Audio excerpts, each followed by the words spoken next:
ওয়াজ মাহফিলে বিএনপি নেতাদের বাধা। সম্মানিত ভাইরা, দেশের বিভিন্ন ওয়াজ মাহফিলে একটি নির্দিষ্ট দলের উপর আওয়ামী প্রেতাত্মা, যারা বিগত দিনে আলেমদের হক কথা তারা শুনতে পেত না, তাদের গায়ে জ্বলনি, চুলকানি, অ্যালার্জির সৃষ্টি হতো। আজকে তারা সেই প্রেতাত্মাগুলির অনুসারীরা আলেম ওলামাদের গায়ে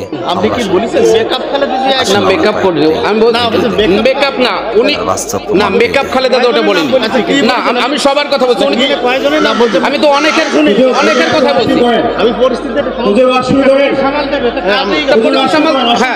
ভাই আপনারা বসেন। সম্মানিত ভাই বোনেরা, আরেকটি ভিডিও দেখুন, বাস্তব প্রমাণ দেখুন, আপনারা বিবেচনা করুন আগামী দিনে কোরআনের পক্ষে থাকবেন না কোরআনের বিপক্ষে শক্তিদের সঙ্গে থাকবেন।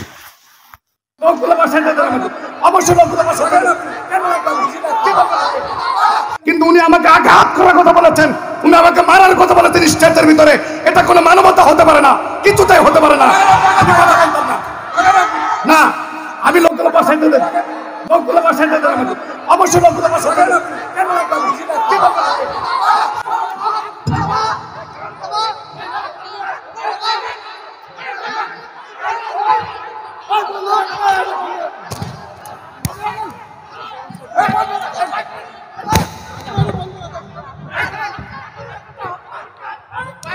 রাষ্ট্রের ভিতরে এমন নেতা আছে না নাই, এমন লিডার আছে না নাই? এই লিডাররা জানে, এই নেতারা জানে আদম থেকে মানুষের জন্ম, মানুষ কখনো পাথরে থেকে জন্ম হয় নাই। আর বাংলার জমিনের ভিতরে কিছু কুলাঙ্কার, কিছু বিশ্বাসঘাতক বেঈমান, কিছু নাস্তিক বলে বানরের কথা কন না কেন?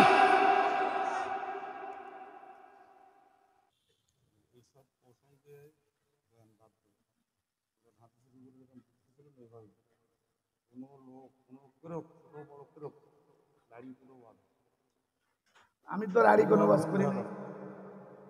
মির্জা ফখরুল আলেম ওলামাদেরকে এবং ইসলামী দলদেরকে জঙ্গি বলতেছে, মৌলবাদ বলতেছে। এটা কি ভারতীয় ছুটে কথা?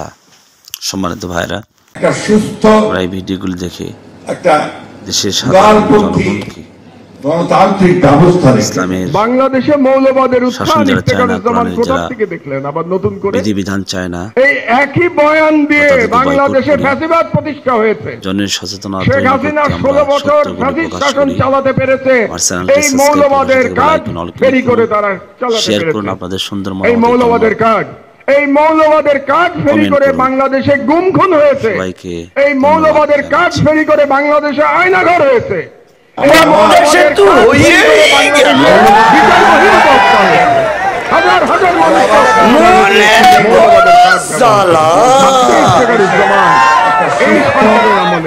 আবার আপনি মৌলবাদের আপনার উদ্দেশ্য কি? আবার নতুন করে নতুন কোন আদলে ভারতীয় সাম্রাজ্যবাদকে বাংলাদেশে প্রতিষ্ঠা করা, এটা আপনার উদ্দেশ্য।